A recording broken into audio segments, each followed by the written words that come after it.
Entrevistas Alfa. Hola, ¿cómo están? Yo soy Cris Tenorio de Alfa 91.3. Estoy muy emocionada. I'm really excited about this interview. We've played you for years in Alfa 91.3. And every time I hear your music, it's like, oh my God, this is the best, my favorite record. And then I just heard the new album, and I'm like, this is my favorite album of the year. It's nice, it's beautiful. It felt like a safe place and home. So thank you for this music. Thank you. And also it's like playful, organic, and delicious. You know what? I'm taking when people say describe it in 3 words, I'm stealing your 3 words. Yeah. Somebody, you said it, right? Yeah, those 3 words. Yeah, you said it in the Rolling Stones magazine. In the Rolling Stones magazine interview. That's so embarrassing. I just said that I should steal my own thing, thinking, oh. So with us this day, Wolf Alice, yeah. So thank you for being here. This interview is going to be quite of a game. It's easy, true or false, but you have to answer verdadero, true in Spanish, falso. Falso. True, verdadero. Verdadero. Yeah, true. Verdadero. False, falso. Falso, it's easy. Verdadero, falso. I'm gonna make a statement. Verdadero. You have to say verdadero, falso.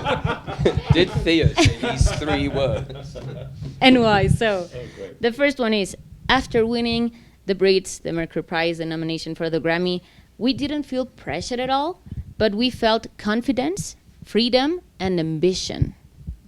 Falso. Falso. Who wants to answer? Yeah, I think we felt pressure. I think we do feel pressure. There's lots of different new things on the horizon for us. Like, we've got these huge shows coming up. Like, the shows have got bigger. We've got to play in these rooms where we've never had to see what that's like and put on a different type of show. That's pressure.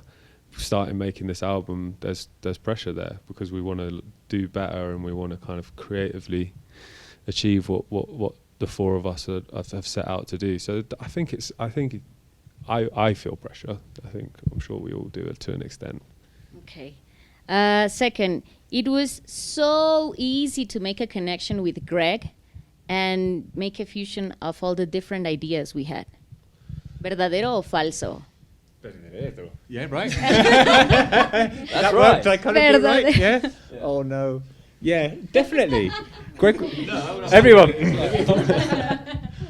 Breaking news. Working with Greg Kurstin was fantastic. No, he's great. He's such a special person. Just personally and musically, he's a 1 in a billion. He's so talented and so generous and so lovely. And he kind of really listened to us and what we wanted to do and really took that on board. And he facilitated us getting where we wanted to. And he was just wonderful. Okay, and the fusion of both ideas, I mean, you can hear that and the outcome is great in the album, like the sound, but the lyrics, we're going to talk about that more. So Thorns is the opening song in the album, and verdadero, and it was also the first song we started working and set the line for the clearing. Verdadero o falso? Ambos. It was like Más o menos. We wrote it. Kind of is más o menos. Más o menos. Why? So it was both. We wrote it very early on, so it kind of set the tone in that way, but it was still I think we didn't record it first. There was maybe something like Safe in the World kind of set more of a tone with the sonics and stuff. So kind of, yeah. Okay. Más o menos. Más o menos. Okay, Ellie, your Spanish is great, by the way. No. So, Ellie... Falso, yeah. Ellie, you were inspired by Axl Rose's voice and wanted to sound like that in a female version. So, I think I've accomplished that. What would you say? Verdadero o falso? Or falso. Nah, I feel like... No, I do not sound like Axl Rose. But I think, I was interested in his kind of powerful falsetto and kind of the rock style of singing and I don't think I put that into the record, except maybe in Bloom Baby Bloom, like the kind of, when I used to think of falsetto, I would think it was something that was tender and soft, and actually you can sing in your head voice, in your falsetto voice, and it be, you know, slightly aggressive and powerful rather than cute or something. Yeah. I really like, as a fan, like listening to the different textures of your voice in the album. So congratulations on Thank that. you. It was really nice. Okay, next statement. Joel, riding white horses has been one of the most cathartic moments in the band. Oh, for me, verdadero. Verdadero. Sorry, apologies. We're all really sorry. Yeah, it's not a good look, is it? But yeah, true. It's harder than it's harder than falso, definitely. It was for me, yeah. I wrote, it's about my family, it's about my identity. I don't think I've ever probably written something personally that was as raw or like kind of touches upon like specific things from my 20s and growing up. Yeah, so. Cathartic. Cathartic is the word, yeah. I can wait to hear it live and feel the adrenaline. Oh, It's wow, gonna be wicked. Me crazy. too, yeah. It's gonna be crazy. Thank Okay, the sofa, the time passing. So, verdadero o falso? It made us realize as a band some things had changed, but others were no negotiable to ever change. Verdadero. Why? I'm just spending all the time trying to remember how to say that and not listening to the question. Freaking out internally. Sorry. I think that is the. I think that for me, that is what I love the most about that song, because obviously, like, it's a theme that relates to exactly my life, so selfishly, but also there is that, I think everyone experiences that, you know, the duality of like wanting to seize the day and live life to its fullest, but also knowing that there is that kind of like consistency of you know what being lying on a sofa can represent, and that's really universal, and also in that song, because I live in Seven Sisters, really specific to me, so that's why I like it. Okay. And talking about the video, that is also amazing. You know, like you went to a really nice street there, and it felt like you were just sharing with us like something very familiar to you. We felt part of that street, like having fun with you and just being there in the sofa drinking a beer or a bottle of water. Sorry. So talking about the video, it has a lot of Easter eggs. It was very complicated planning to be subtle with these hints. Verdadero o falso? Was it complicated being subtle with those hints? It's probably a question for Fiona, because we didn't actually direct the video. Not for us, but Not for the people who we gave that. Verdadero, I imagine that probably is quite complicated. Yeah. But yeah, there's loads of Easter eggs in there. But who was the idea? Like, let's put some Easter eggs. Like all of us. There was a lot of, it was collaborative. It kind of, yeah. I encourage everyone to try and see which Easter eggs they can figure out.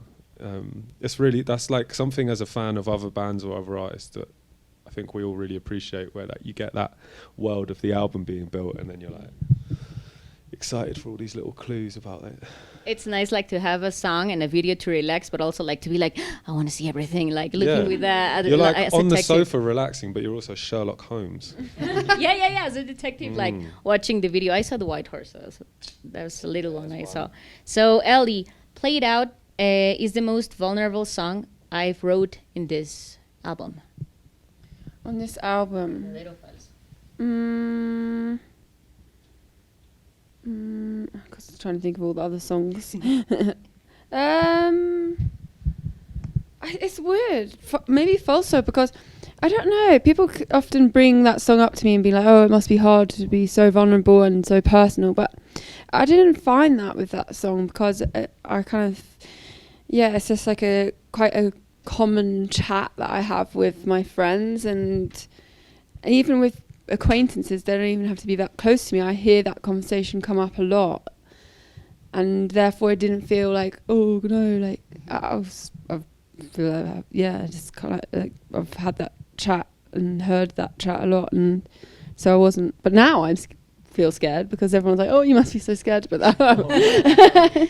But it is, I mean, I don't know, but as a woman, I heard it and I was like, oh my God, yeah, like someone's finally saying out loud what I want to say or what I think. I chat with my friends. So also it's a beautiful song. Oh, thank so you. Before we end this interview, because I have a lot of questions, not 20 minutes are not going to be long enough, but verdadero.